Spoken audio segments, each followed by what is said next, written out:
And so time now to let it rip with Detroit City Councilwoman Mary Waters, former Detroit Police Chief Ralph Godbee, community activist Pastor Mo Hardwick, and former Detroit Police Assistant Chief Steve Dolan. Fox 2 anchor and attorney Charlie Langton with us as well. You know what? When you look at these statistics, my friends, and we thank you all for joining us, it seems like there's reason to celebrate because you're looking at a 60% decrease in crime overall in homicides, specifically carjackings down 36%, 228 homicides.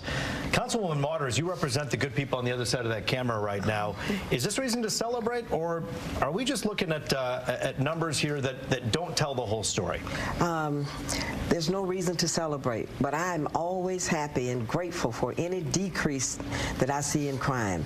You see, the thing that we have to do before we can celebrate is we've got to take a very hard look at the breeding grounds for crime. First and foremost, poverty happens to be a #1 issue in our communities. The other piece of it that they have not added to the crime statistics happens to be something we call fentanyl. Fentanyl, it is a killer. We should be charging people with homicide. When you give people those drugs, you know that those drugs kill. And they're laced, and they can be dangerous, and they take lives. So you're saying if you added that to this and made those into homicides, you wouldn't be seeing a 60% decrease? Well, of course not. You wouldn't necessarily be seeing a 60% decrease, but it's something that cannot be ignored. We cannot ignore it. If you take a gun and you put it to somebody's head and you shoot them and you kill them, that's a homicide. But if you give somebody fentanyl, that's just called a death. No, it's a homicide. And the people who have been affected by this are not only in the good city of Detroit, but all over the suburbs, all over the country. And the numbers are escalating. And they keep on going up. We'd have to talk about the border in order to get more into that. But I got to ask, Godbee, Mr. Godbee, former chief here, you look at these numbers and then you look at the cause of this. It's because they had a backlog of cases, and they said we got to adjudicate these cases, especially these gun cases, and figure out who these dangerous people are. They do that, the numbers go down. They celebrate. Should we be celebrating as well, or is this just an indication of the backlog that they finally cleared? Well, Roop, I think celebration is the wrong word. Anytime you still have 228 people that have been murdered, we still have to be tempered in how we view that. But with that being said, you've got to give Chief White tons of credit, because if we're going to use the report card of crime statistics to measure a chief when they're going up, then you've got to transversely give credit where credit is due. But along with that, Chief White, what I'm so impressed about is his community acumen, working with people like Pastor Mo, Force Detroit, Aaliyah Harvey Quinn. There are just so many community groups, Detroit 300. You can't just celebrate the police for this, but you have to give credit to the chief. Now, with that being said, there's a perception still, a feeling of unsafety. These are some of the things that caused that. The thing that's hard for a chief, now when I was chief 10, 12 years ago, you didn't have news social on demand. And your Crime News Detroit, and everything that happens when it bleeds, it leads. We were privy to it, but the public didn't see it unless it was on the 12 o'clock news at noon, 4 o'clock, 5 o'clock, or 11 o'clock. It goes constantly now, so the perception of safety, it is probably much more daunting than the numbers show. And most of the people on the other side of that camera are watching the 10 o'clock news on Fox 2. Right. But I got to ask Pastor Mo, you look at these numbers, but then you also take a closer look, which I did, homicides in certain areas, targeted areas. 2nd District up 17%, 4th District up 44%, and up 21% on the east side. When the people in those neighborhoods are watching this and they're hearing the gunshots and watching their neighbors and friends get hurt, they're certainly not celebrating. They're throwing their hands up in the air. What about them? Well, Rube, can I be real about two things from both sides? The first side I want to be real about is for the people. We have to take the good along with the bad. Because when that same mayor and chief had to come up to the news podium and had to announce these horrific numbers of murder escalating to our nickname is the murder myth, we took that and said, wow, we was in fear, got to do something about this. So when they come to announce a reduction in murder and crime and homicide, we have to look at that and say, all right, hats off. That's to that side. But to the task force side, I like the task force. I like the you have a presser giving these numbers on paper, and we're not going to celebrate that until, watch this, you reported to them the crime went down, until they can report to you the crime went down, then we celebrate. When the people can report to the task force that the neighborhood feels safer. Because I'm getting phone calls with a lot of people still facing all this horrific stuff still. But there's a gallant effort going on. Let's push the effort. Well, Steve Dolan, there are people who say things like there are 2 Detroits, and there are people who are dealing with crime on a daily basis. This has been going on for years, at least since I was a kid here in Metro Detroit. You know, what about the 2 Detroits? And I want to get anything until we address the root causes of crime. We absolutely must do that. And I appreciate what the task forces and so forth are doing, but I've got to tell you, we've got to do more. And all crime, I don't believe in no root causes, not necessarily violent crime. It's not necessarily. In this city, it is. There are other crimes that are out there. Fentanyl, for one, is well, it's not a violent crime, but people are dying because of it. I want to get Steve Dolan. Because of it. I want to get Steve Dolan into the mix here real quickly here. Fourth precinct, crime up 44%.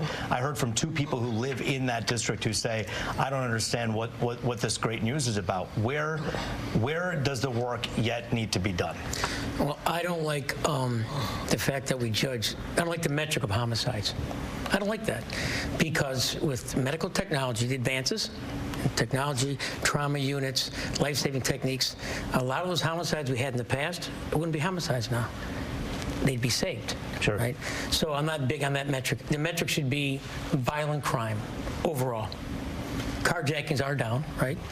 And non-fatal shootings are down, if I'm correct. Yep. Now, there are some neighborhoods that are rough. It is what it is. And the community may not be as involved, and they may be scared. But in the 4th precinct, there's a large Hispanic community.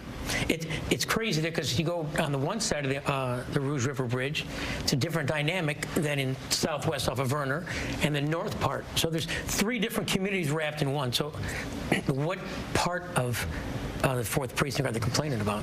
Well, Roop, I don't want to skip over your underlying premise of the question. There are 2 Detroits.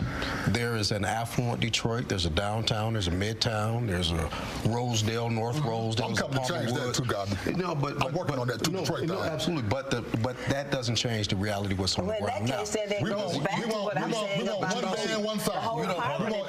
It's one city. Charlie, go ahead. One city, one state. We want one band, one side. But it's not one band, one side. Charlie, go ahead. It's not one band, one side. I think when there is a poverty factor, an education factor, a job factor, those are the real roots of the crime. And I think we all know that. I think we'd all probably agree on that. I think that we don't celebrate these numbers. These are deaths. People died. Yeah. Families are, and a lot of these crimes are, some of them are unreported. Maybe not the deaths, but some of these they don't report them. We have to have a trust of the police department. Now, I think Chief White's doing a good job. And I think when I'm out on the streets, I think people will cooperate with the cops. Probably more than maybe even in your day, which is good. We want it. We want this. Charlie, and if we have trust in police, Chief Covey, I want Chief Covey to get in there, because we were talking about when you were chief, we weren't seeing this, right? When you talk about trust between the police and the community, that is not where it needs to be yet. That's not a Chief White issue, because Detroit is unique from the standpoint of you have people like Pastor Mo, very invested in the community. You have a chief like Chief White. We've had civilian oversight since 1974, but we cannot deny the fact that there are 2 different Detroits. And if we deny it, we never address it. Let's talk about some resource issues here. Look, if you want these numbers to continue to go down and you want to come back with another year's reports that says that things are well, recruitment, retention, resources. Addressing what's being done about that, Councilwoman? Putting more resources in the neighborhoods. For example, take a certain neighborhood, maybe down in Precinct 4. Let's use that for example. Take them, make sure that you give them the resources that they have. Because see, sometimes when you have a beautiful neighborhood, people can use the dollars to beautify their community. That helps to deter crime. It really does. Because people feel good. How do you have someone? Wait, I'm not done. I'm going to show you where it People works. feel good about where they live. Sure. So why don't we invest in those neighborhoods? When you share, they care. Here's what, give them a way to patrol their neighborhoods. I agree with her. So we give can them home ownership. Give them home ownership. That's what But and continue with community policing. Give them cars, sponsor As a community cars. activist, to patrol Pastor Mo, the and then Steve community. Dolan. I have one more question for him. Go ahead. As a community activist that's been on boots on the ground, I showed you right here on this stage where it worked twice. Me and Ralph Godby went into the schools and we did a summit with the young boys. Took them to, It can't just be hold on, Mayor. I'm so sorry that worked there. And we went in there and changed over 500 boys from they fought the police. They wouldn't stop fighting, shooting. We stopped it in 1 week. Now that time, me and Mary. Now I went downtown to the summertime violence. I said no beef zone. She came behind it with the law, and we had the coalition. We ain't had another shooting, another altercation down there since that day. We stopped it. It worked. We had coalition. We're getting metrics and resources. Well, Pastor Mo, I have one more question. One more question for Steve Dolan. Steve Dolan. Councilwoman. I said gun-free. One moment. Steve Dolan, one last question for you, and I want to wrap it with this. How hard is it to recruit someone to become a police officer in this day and age when they feel like they're under the microscope and they're signing up for a job that's completely thankless? Very hard. How hard? Very hard. You look at all the departments are hurting for people, and you can raise the salary and the benefits, but they have to have a work area where they feel comfortable and safe. And get the people credit too, crew. Get the community credit. They're changing their mindset. In terms of becoming police officers, and we say, stop saying put guns down so we know why they pick guns up. We don't listen. We don't know why they pick guns up. So I'm hearing two things. It starts young. You go to the elementary school kids. You're doing it. So that they and the can feel comfortable and the credit goes to the people who are watching. 620,000 Detroiters who decide that their neighborhood, their families, their streets are worth keeping safe. Let me share this with you all. There's one Councilwoman, we are fresh out of time, my friend. There's a neighborhood, Green Acres. They have the best crime statistics than any other. Perhaps we can do a story coming up. Pastor Mo, thank you. Ralph Godby, always a pleasure. Steve Dolan, thank you. Councilwoman, thank you as well. When we come back on the other side of the break, we're going to be talking about presidential politics. But before we go to break, Charlie is taking Let It Rip on the road. Detroit's police chief said that the crime in Detroit is the lowest it's been in almost 60 years. What do you think? Do you believe it? No. I believe if you can put anything you want down on paper. Yeah, I believe that it's lower. Worried about crime in Detroit? Of course. At my age, you have to. Why is crime lower? They doing their job. That's what they doing. They doing their job. What do we have to do to get this crime rate really down? More jobs. People work. They don't have time to steal. They don't have time to commit crimes. Chief says homicides are down, carjackings are down. He's dreaming. I'm sorry, Chief, but that's not true. I don't think the crime is down. I think the people reporting it hasn't got all the facts together. Do what we did many moons ago. Be happy, enjoy life, and go on with your own life. Clean your own windows. Congratulations, Chief. You're doing a good job. Let It Rip looking ahead to the Republican presidential primaries and the 2024 vote as a whole. We're joined now by Democratic State Representative Kerry Reingans, former Oakland County GOP Chair Rocky Rachkowski, public relations guru and Democratic commentator Greg Bowens, and former Republican presidential candidate Perry Johnson. Fox 2 anchor and attorney Charlie Langton back with us as well. Good to see all of you. Now for this edition of Let It Rip, we're talking about these presidential politics. We got to talk to the guy who wanted to be on that stage, but wasn't on the stage. Yes. You said you were cheated out of the opportunity. Let's move past that for a moment and talk about who these people are on the stage. Do any of those four people on stage stand a chance against Donald Trump? No. No, you can see just by looking at them on the debate stage. Every time they have a debate, their poll numbers go down and Trump's go up. In fact, he's at 66% now. He's above 60. Did you stand a chance against Donald Trump? You'll never know. But what do you think? You have to believe in yourself in order to go for it, right? I would never have run if I didn't think I was going to win. Sure. But I also know that in the Republican race, if you're not on the debate stage, people never get to know you.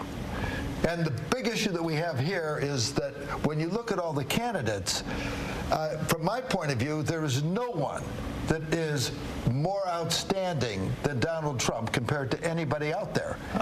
Okay, so let's talk about some numbers here for a moment. How many times did these guys and gals on stage jab at each other? 28 times. How many times did they jab at Donald Trump? 9 times. That's actually going down. They're talking... And 8 of them were because of Christie. Because of Christie. Let's not forget that. One of the big things that they did at the beginning out of these 4 debates, the first and second debate, they talked about Trump all the time.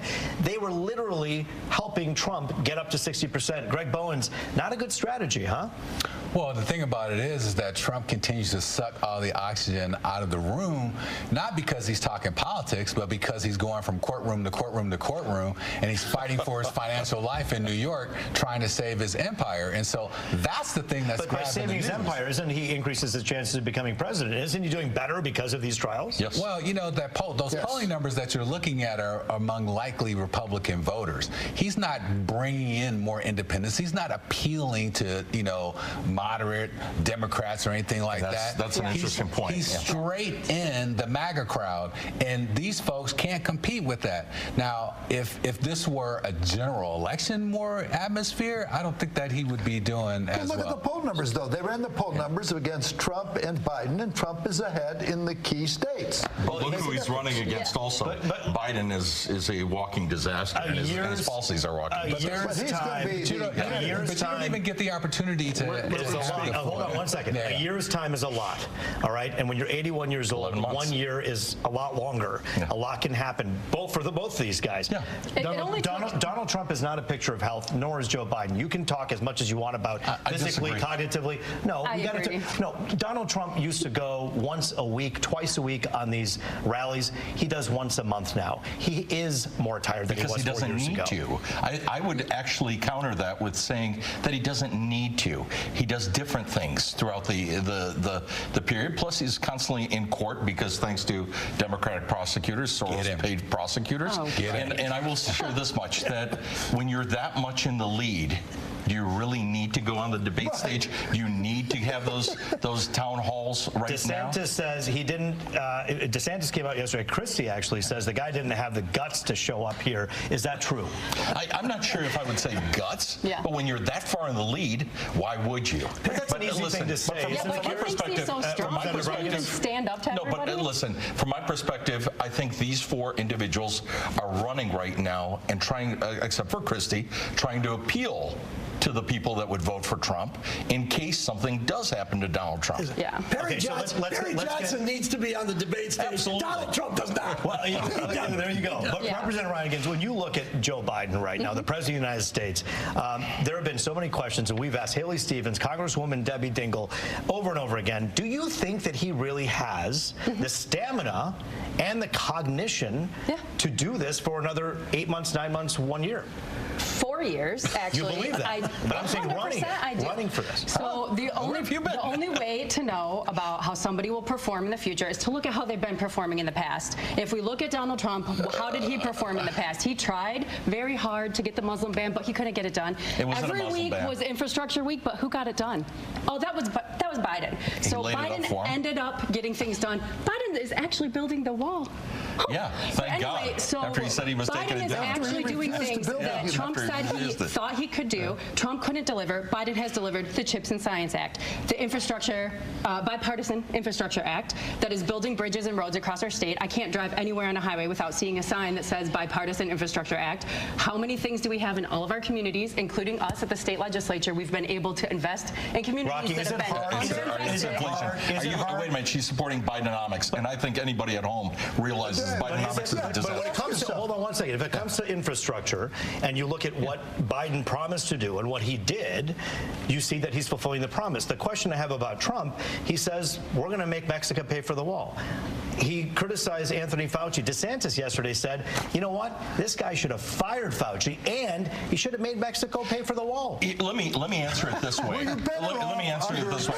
That's exactly. No, but Perry's absolutely correct. Perry's got it, and that's exactly what I was going to say. Are you better off with now than you were 4 years ago? Now than you were under Perry's absolutely correct. No, this is a world where COVID has disrupted every supply chain. No. Hold on 1 second. Time out for a second. We tried deregulating under Trump. Trump. Right now, our world is a lot less safe because of the incompetence of the Biden administration. You vote for president because you need somebody who will deliver and be smart and have long-standing relationships. That's why we need to vote for a Republican. Barry Johnson, on let the me ask you a worst question. days in international politics, we need a Biden and not a Trump. How would Donald Trump handle all of the crises that have been laid upon this country and this world today differently than what Joe Biden is doing? Do you honestly think we'd even have these crises if we had somebody up as president whom they looked at and said, wow, this is a person who leads the free world? He scares the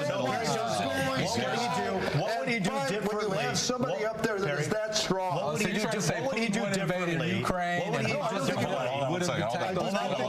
Hey, Greg, one moment. Perry, what would he have done differently with the Russia-Ukraine crisis? I don't think it would exist if Trump were there. It wouldn't have I don't think he would have invaded. I do not think he would have invaded. Trust me, in this area, it would not I have. think the issue of Donald Trump is he electable now?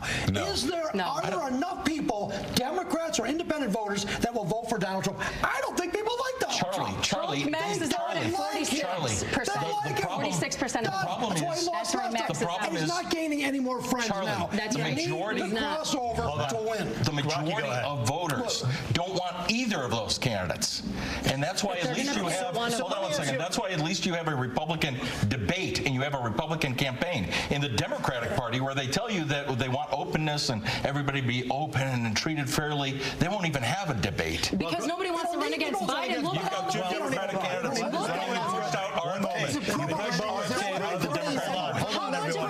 Greg Bowens, question for you. Why is it that the Democratic Party is resting all of its laurels in Biden? Why can't they look at somebody else? Why? No, but a year and a half ago. Why aren't they because the investing in future Republicans can't candidates? organize their way out of a paper bag or paint Especially a here in future Michigan. for anybody. You know, the party is a complete disaster here in Michigan. Because we have an incompetent chair. That's nothing else. Nothing else. But I'm asking about the Democrats. I'm telling you why. Because you have to have that foil. And so what the problem is that we don't have a cheerleader. We don't have anybody laying out a brighter future right now, and that is a problem for us. But when you put that challenge up against crazy, we win every time. Well, I disagree with you, actually. I do think I actually agree with him, except for the crazy part. Representative, go ahead. I do think that Biden is laying out a better future for all of us. He's talking about building on the things that we've worked on already and that he's already delivered. I think you misunderstand me.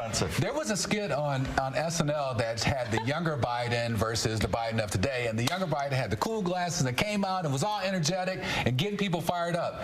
That's the kind of thing that we do need to see. We saw it with Bush, we saw it with Clinton, we saw it with Obama. Biden's not younger. I understand that, but what I'm saying is that part of being a leader is being able to inspire people to move to a greater future. That's right. Yeah. And Donald Trump will never do that. I want to ask Representative Ryan Gins this question. We are left with two candidates, one an 81-year-old man who says, I wouldn't even run for office had it not been for Donald Trump running. That talks about his motivation. It's not about making this country better. Yeah. It's in his mind protecting this country from his opponent. In your mind, could this country do better than Donald Trump and Joe Biden? Aren't these two parties greater than that? Joe Biden has done a great job delivering for Americans, for us here in Michigan. He had... prices up. Go ahead. He's claiming that prices are up, but prices continue to go up over time anyway. Bidenomics. And I think what people need to know is that inflation is slowing down and that we are able... Have you checked gas prices? They're actually down a lot. That's what I'm saying. Yeah. So they're switching to winter blend. We're going to come back with final thoughts in just a moment. Sure. I want to ask Perry Johnson what he thinks about who may end up dropping out, Donald Trump or Joe Biden, between now and when it's all said and done. That's when we come back after the break. So Donald Trump and Joe Biden, are they both going to be the candidates when it's all said and done? I don't think there's any question about it. Donald Trump is going to win the nomination. In fact, I supported him when I dropped out of the race, and there is no question in my mind that Biden will be the next nominee. Representative Ryan Gins, is this the best we can do, and are these both going to be the candidates we end up with? These are the two candidates we're going to have. It's going to be Trump versus Biden again, and I can't wait to vote for Biden again twice next year. Rocky? I think Biden may not make it all the way in the next 11 months. For those celebrating, happy Hanukkah. And this weekend, go Army, beat Navy. You always have like 4 messages in 8 seconds. I got to squeeze it in. Greg, we'll give you the last word. You know, I think people should just hold on, and we're probably going to see a little bit of a repeat from last time, but like I said, common sense versus crazy is going to be the choice again. And, what if you got both in Biden candidacy? Well, I'm just sorry. I'm sorry. You know, The thing that won't be a repeat, though, if Trump loses this time, he's not in the White House and can't sick people on the We are out of time. We'll have to continue this. It'll be good, though. It'll be good, though. It's going to be good. We'll be here for all of it. That does it for this edition of Let It Rip. Thanks for joining us.